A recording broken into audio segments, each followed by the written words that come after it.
Shalom, selamat pagi Bapak Ibu Saudara-saudariku yang terkasih dalam Tuhan Yesus. Apa kabar semuanya?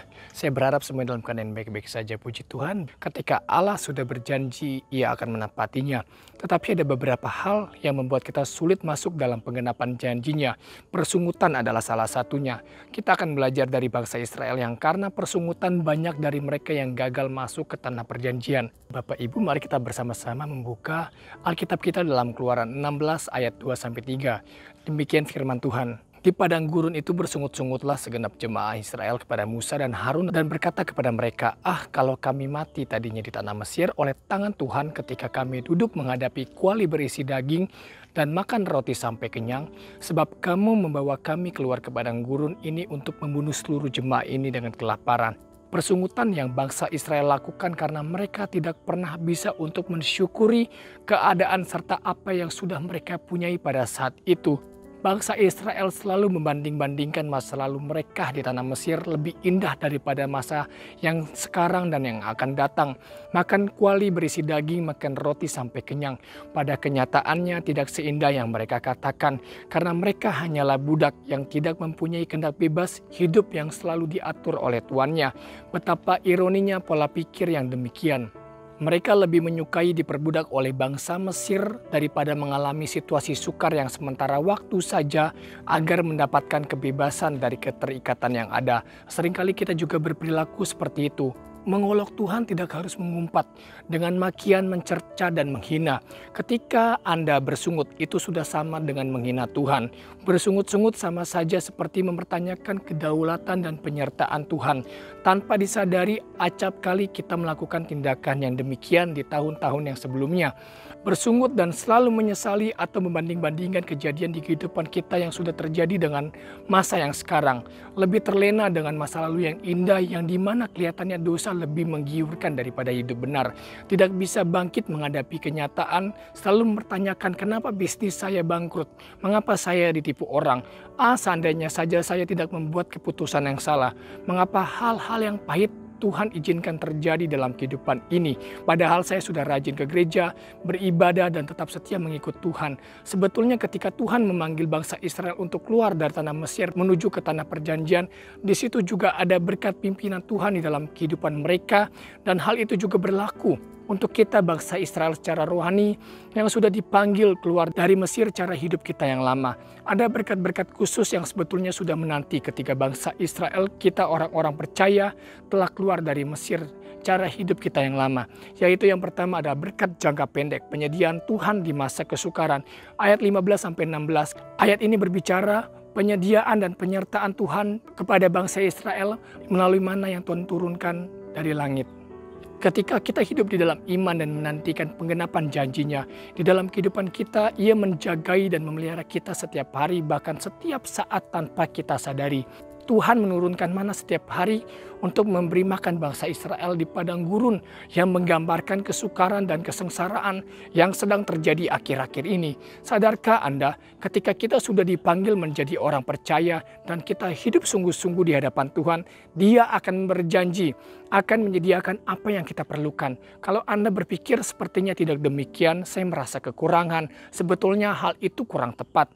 Allah pasti menjawab doa Anda dan akan memenuhi kebutuhan dan keperluan saudara. Keperluan dan kebutuhan hidup saudara Tuhan jamin, Tuhan pasti pelihara. Tetapi permasalahannya seringkali keinginan kita menuntut lebih dari itu. Keinginan untuk meminta lebih dari yang seharusnya. Keinginan itu bisa merupakan gaya hidup, gengsi yang ada dalam diri saudara. Ketika pendapatan Anda naik diberkati Tuhan, jangan tingkatkan gaya hidup saudara. Prinsip ekonomi yang sangat sederhana, kekayaan seseorang dihitung bukan dari seberapa besar pendapatan yang masuk setiap bulannya, melainkan seberapa banyak ia bisa menabung dari pendapatan yang masuk. Manakah yang lebih banyak uang? Orang yang memiliki pendapatan 5 atau 10 juta, tentu orang akan menjawab yang 10 juta. Ternyata itu jawaban yang relatif saudara. Itu tergantung dari budgeting, tergantung dari kemampuan mengelola uang. Ditabung, jangan lebih besar pasak daripada tiang. Kalau yang pendapatannya 10 juta tetapi pengeluarannya lebih besar daripada pendapatannya, itu sama saja bohong. Tetapi apabila pendapatan Anda hanya 5 juta tetapi bisa menabung 2 atau 3 juta, Anda akan lebih kaya daripada orang yang memiliki pendapatan 10 juta. Kalau Anda tidak bisa dipercaya dalam hal keuangan, maka Anda tidak akan pernah bisa dipercaya dalam hal apapun juga. Ketika Anda sudah diberkati, ada suatu tindakan yang harus bangsa Israel lakukan, yaitu memungut mana tersebut. Tuhan telah membebaskan kita dari segala kutuk kemiskinan, kutuk kegagalan. Yang harus kita lakukan ialah bekerja. Kenneth Hagin pernah mengatakan di dalam salah satu bukunya, suatu kebodohan bagi kita jika kita masih menanggung hal-hal yang telah ditanggung oleh Kristus di atas kayu salib. Jadi jangan mau terintimidasi dengan perkataan iblis yang menyatakan bahwa kita merupakan produk gagal, bahwa kita tidak mampu, karena Kristus telah menanggung semuanya di atas kayu salib. Ketika bekerja, berusaha, andalkan Tuhan. Ketika Tuhan sudah melepaskan segala kutuk, maka genaplah nas ini. Berkat Tuhanlah yang menjadikan kaya, susah payah tidak akan menambahinya. Artinya demikian, seumpama kita dan orang lain sama-sama mengerahkan tenaga 10, tetapi hasil yang didapatkan lebih banyak kita orang-orang percaya dari yang lainnya, karena ada penyertaan Tuhan. Atau mungkin tenaga yang kita keluarkan tidak sebanyak yang lainnya, tetapi hasil yang didapat bisa saja sama atau bahkan lebih dari yang lainnya. Semua karena kemurahan Tuhan. Andalkan Tuhan selalu. Sukses atau tidaknya hidupmu bergantung dari hubungan intim yang kita lakukan dengan Tuhan. Kita telah ditetapkan menjadi kepala dan bukan ekor. Akan semakin naik, maka dari itu tetap andalkan Tuhan, imani firman-Nya. Dan ketika Anda sudah diberkati, jangan lupakan berkat Tuhan dengan cara senantiasa memberikan persembahan, perpuluhan, agar hati kita tidak dikendalikan oleh keegoisan dan ketamakan. Kita bukan budak, melainkan anak. Jadi jangan mau lagi diperhamba, apalagi oleh uang. Jadi tetap ingat persembahan dan perpuluhan, balikan apa yang menjadi milik Tuhan. Kalau Anda berpikir perpuluhannya akan dikemanakan, itu urusan pendeta atau gembala saudara. Ya, yang penting urusan Anda dengan Tuhan sudah beres terlebih dahulu. Anda telah membalikan perpuluhan. Selanjutnya itu menjadi kewajiban dan tanggung jawab yang menerima dari perpuluhan tersebut. Puji Tuhan, mari kita bersatu dalam doa. Terima kasih Bapak atas penyertaan-Mu sepanjang hari ini. Kami sudah mendengarkan firman-Mu. Biarlah setiap jemaat di tempat ini menyadari ada Allah Immanuel yang senantiasa menyertai kehidupan mereka. Bahwa berkat Tuhan yang menjadikan kaya ketika mereka bekerja.